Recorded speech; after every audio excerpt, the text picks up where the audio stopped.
दोस्तों नमस्कार, मेरे चैनल में आपका स्वागत है। आज मैं एक कहानी सुनाने जा रहा हूँ। दोस्तों, आप लोगों के बात मानते हैं तो आप कभी भी आगे नहीं बढ़ पाएंगे। चलिए दोस्तों, मैं कहानी का शुरुआत करता हूँ। इससे पहले मेरे चैनल पर नए हैं तो चैनल को सब्सक्राइब जरूर कर लीजिए और वीडियो पसंद आए तो एक लाइक कर दीजिए।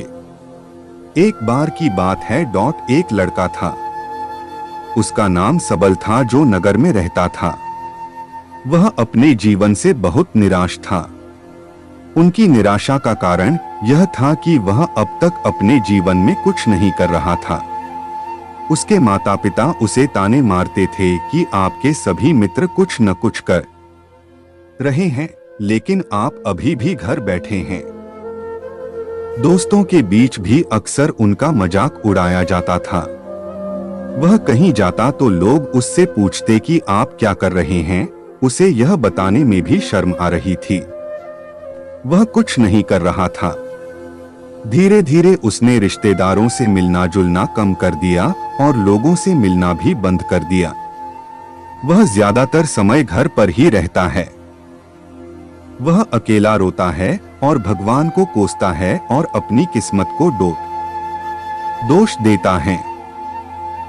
अब उसे अपना जीवन बोझ लगने लगा था। कभी कभी वह सोचता कि कब वह कुछ करने के योग्य बनेगा, और फिर वह सोचता कि जिंदा रहने से अच्छा मर जाना है। एक दिन वह अपने नगर की एक गली से गुजर रहा था। तभी उसने देखा कि एक उपदेशक दुख और परेशानियों पर उपदेश दे रहा है। वह भी उसी भीड़ में सबसे पीछे बैठ गया और गुरु के प्रवचन सुनने लगा। उपदेशक कह रहा था, दुख एक शिक्षक की तरह है जो हमें जीवन की सच्चाई दिखाता है और हमें जीने का सही तरीका सिखाता है। आप चाहें तो जिंदगी जीना भी सीख सकते हैं। गुरुजी उपदेश दे रहे थे कि तुम चाहो तो कुछ भी हासिल कर सकते हो, और अगर चाहो तो एक कोने में बैठकर रो सकते हो। इन सभी बातों को सबल ध्यान से सुन रहा था, लेकिन शिक्षक की यह बातें पसंद नहीं आई। उसने खड़े होकर कहा कि कुछ भी सिखाने से दुख दूर नहीं होता। इसमें केवल दर्द होता है। दुख की पीड़ा अनंत है। ऐसा लगता है कि इसके बाद कुछ होने वाला नहीं है। इससे कुछ भी फर्क नहीं पड़ता है। इसके सामने तो मौत भी छोटी लगती है। उपदेशक ने कहा, फिर तुम्हारा दुख क्या है? सबल ने उसके सामने अपनी सारी व्यथा सुनाई और पूछा, मेरे दुख का कोई उपाय है तुम्हारे पास? यह सुनकर शिक्षक मुस्कुराए और बोले, तुम उस दिन मेरे पास आओ जब आपके जीवन में वास्तविक दर्द हो। मैं आपकी समस्या का समाधान अवश्य करूंगा। यह कहकर गुरु वहां से चला गया। मेरा दुख कोई नहीं समझ सकता। जब माँ बाप नहीं समझते तो गुरु क्या समझेगा? उनके दुखों से व्यथित होकर सबल ने एक फैसला लिया कि अब वह कुछ करेगा। सबल ने एक छोटा व्यवसाय शुरू किया, पर उसे सफलता नहीं मिल रही थी। लेकिन उसके घर वाले पूछते हैं कि क्या वह कुछ कोशिश कर रहा है। वह अपने व्यवसाय में लगा रहा और धीरे धीरे उन्हें सफलता मिलने लगी। फिर उसने गति पकड़ी और केवल 3 साल के अंदर ही वह एक बड़ा बिजनेसमैन बन गया। अब सबल के आसपास ऐसे कई लोग थे जो उसकी परवाह करता था, जो उससे प्यार करता था। अब उनके परिवार के सदस्य भी उसकी तारीफ करते नहीं थक रहे थे।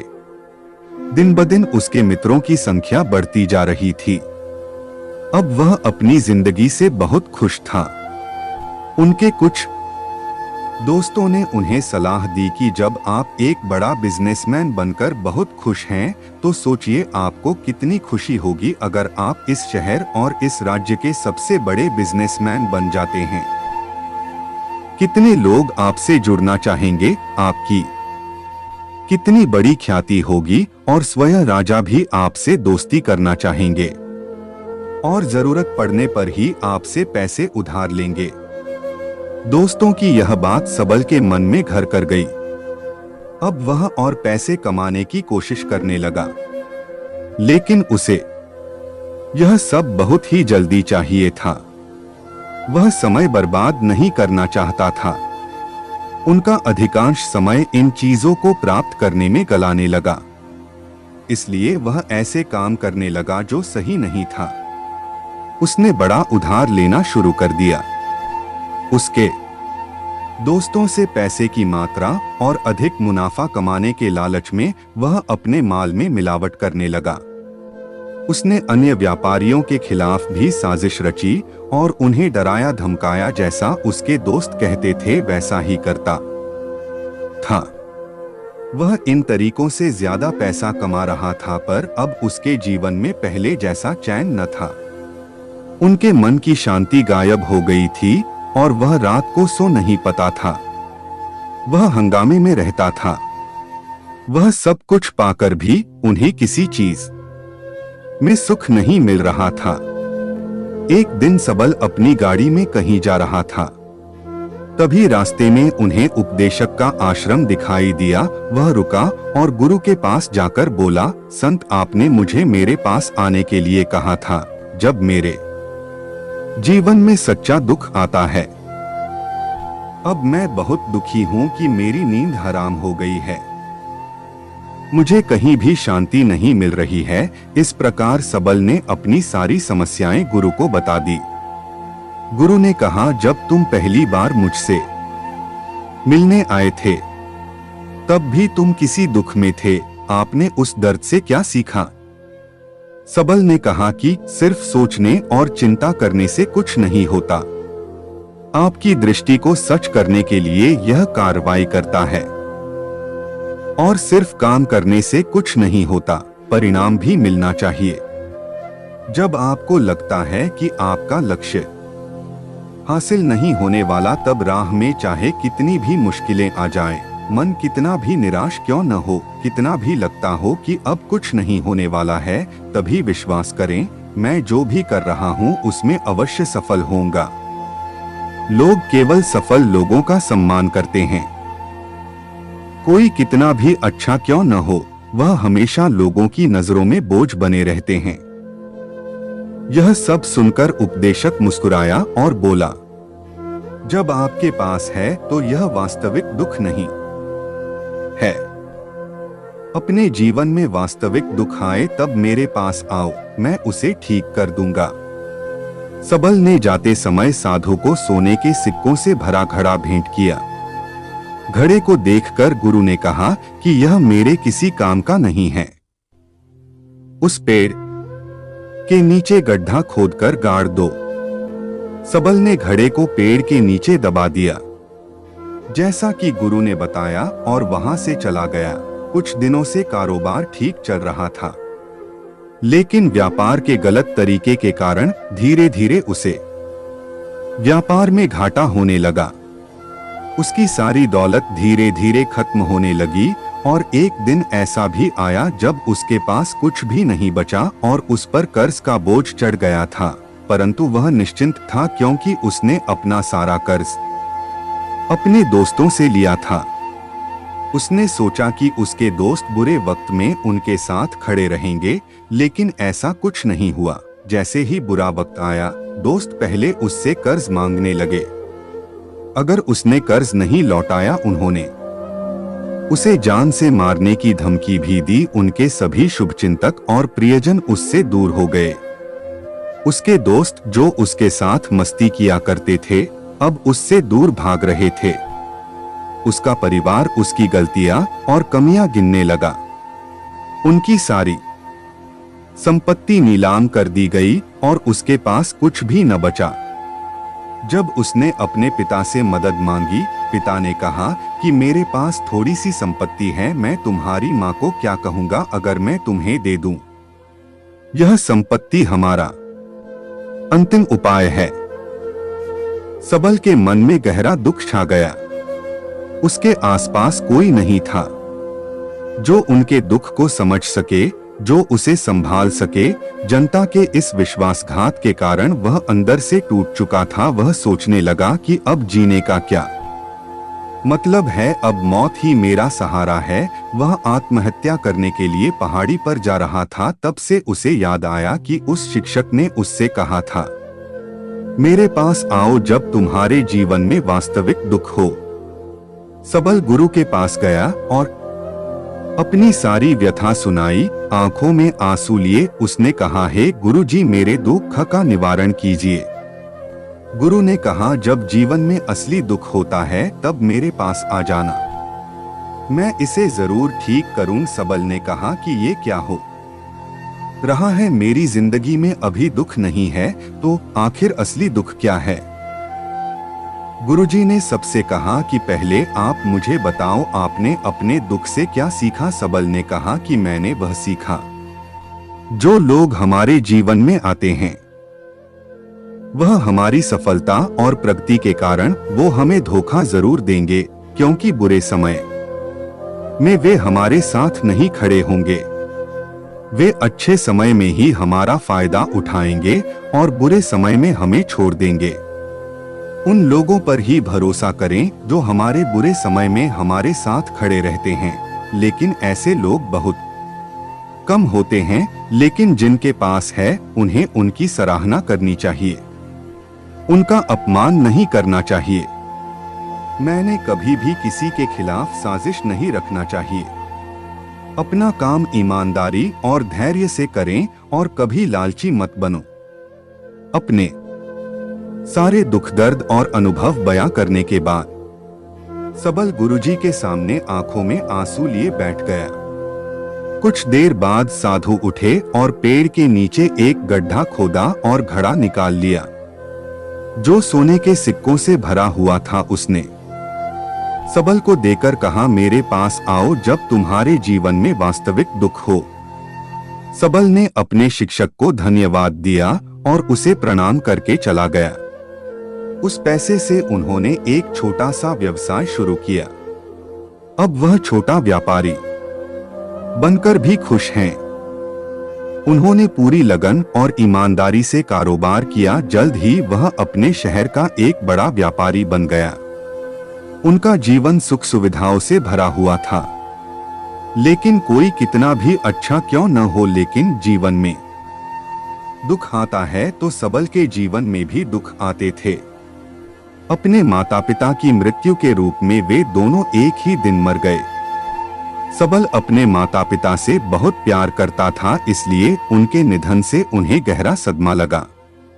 वह शवों को डोट ले गया, दोनों को श्मशान घाट ले गया जहां अंतिम संस्कार किया गया। वहां उसने अपने माता पिता का शव जलता हुआ देखा तो उनका मन बेचैन हो उठा। उसके मन में कई सवाल उठने लगे। वह घर वापस आ गया, इसलिए उसने अपने माता पिता के घर और संपत्ति को देखा जिसके लिए उनके पिता हमेशा लड़ते रहे। आज जो छूटा पड़ा है, जिन्होंने इसकी देखभाल की, इसके लिए लड़ने वाले इस दुनिया से चले गए। उसके पिता ने जो कुछ कमाया वह सब यहीं रह गया। एक दिन पहले तक उसके पिता मारपीट करते थे किसी के साथ उसकी संपत्ति के लिए। आज वो खुद इस दुनिया से चले गए। उसका मन ऐसे अनेक विचारों के बवंडर में था। वह अंदर से अकेला और डरा हुआ महसूस कर रहा था। वह खाली महसूस कर रहा था। उसे लगा कि कुछ है, वह समझ नहीं सका। इसलिए वह गुरु के पास गया। उसे देखकर गुरुजी ने कहा, क्या जीवन में कोई दुख है? सबल ने कहा, वैसे तो जीवन में कोई दुख नहीं है, सब कुछ अच्छा चल रहा है, लेकिन आज मेरे माता पिता का देहांत हो गया है। मैं इस घटना से बेहद दुखी और परेशान हूँ। गुरुजी ने कहा, इसमें दुखी होने की क्या बात है? एक दिन सबके अपनों को मरना है। कोई न कभी जिया है और न कभी रहेगा। एक दिन तुझे भी मरना है। शायद तुम कल ही मर जाओगे या आप आज भी मर सकते हो। सबल ने कहा, क्या कह रहे हो गुरुजी? मैं भी मर जाऊंगा, लेकिन मैं अभी जवान हूँ। गुरु ने कहा कि सब जी रहे हैं इस भ्रम में कि मृत्यु केवल दूसरों को आती है, बड़ों के पास ही आती है। लेकिन जवान और बूढ़े मर जाते हैं, बच्चे मर जाते हैं। मौत का उम्र से कोई लेना देना नहीं है। मास्टर जी की ये बातें सबल के मन में घर कर गईं और वह चुपचाप चला गया, लेकिन उसका मन अभी भी बेचैन था। वह खाली महसूस कर रहा था। वह सारा दिन अपने बारे में ही सोचता रहा कि वह कौन है, वह इस दुनिया में क्यों आया है, क्या जीवन का लक्ष्य केवल चीजों को खाना और मरना है। ऐसे कई सवाल उसके दिमाग में लगातार उठ रहे थे, लेकिन उन्हें अपने किसी भी सवाल का जवाब नहीं मिल रहा था और उसका दुख दिन ब दिन बढ़ता ही जा रहा था। इसलिए कुछ दिन बाद वह फिर से गुरुजी के पास पहुंचा और बोला, हे स्वामी, मैं बहुत दुखी हूं क्योंकि मैं यह नहीं जान पा रहा हूं कि मैं कौन हूं और मैं इस दुनिया में क्यों आया। यह सुनकर गुरुजी मुस्कुराए और बोले, आज आपके जीवन में पहली बार सच्चा दुख उत्पन्न हो गया है।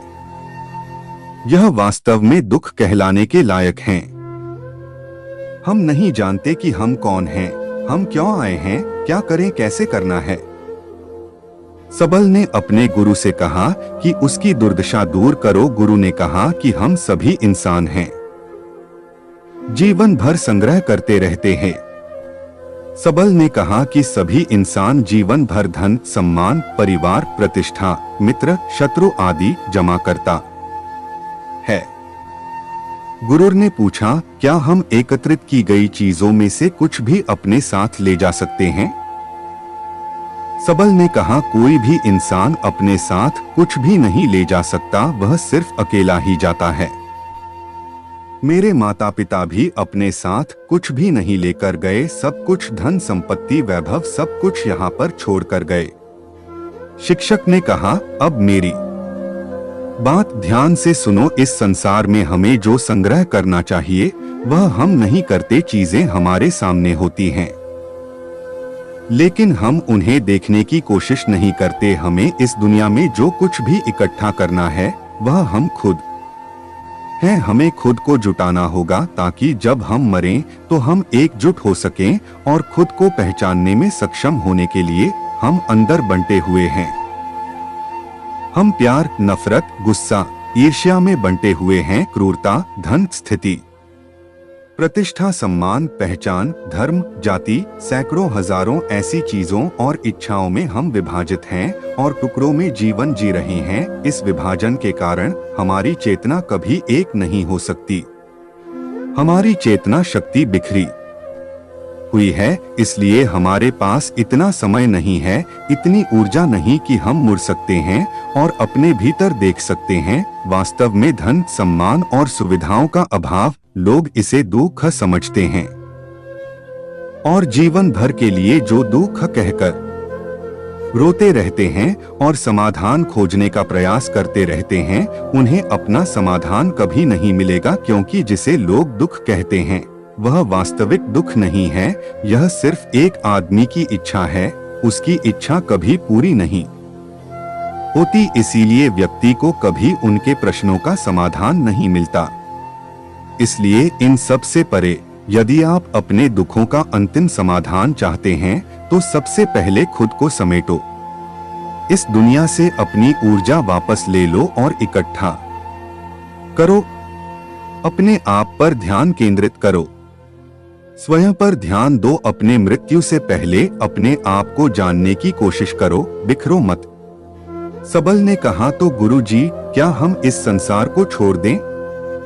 हमारी सभी इच्छाओं को मार देना चाहिए, किसी से प्रेम नहीं करना चाहिए, धन संग्रह नहीं करना चाहिए, सम्मान की आशा छोड़ देनी चाहिए। शिक्षक ने कहा कि भावनाओं और इच्छाओं ऐसे बिखरे हुए मनुष्य में से निकल आ, जैसे कोई पत्थर पहाड़ से गिरे जिस पर पर्वत का कोई वश नहीं है सिवाय देखने के। परेशान होना और कुछ खोना, वैसे ही बिखरे हुए मनुष्य की इच्छाएं बेकाबू और दर्दनाक हैं। उसका अनियंत्रित मन इच्छा करता रहता है और कल्पना करता रहता है और यह दुख देता है। लेकिन जब एक व्यक्ति अपने मन को एकत्र करता है तो वह जो कुछ भी करता है वह उसके नियंत्रण में होता है। फिर उसकी इच्छा से इच्छाएं भी उत्पन्न होती हैं। सबल ने कहा कि आपने मेरे असली दुख का समाधान कर दिया।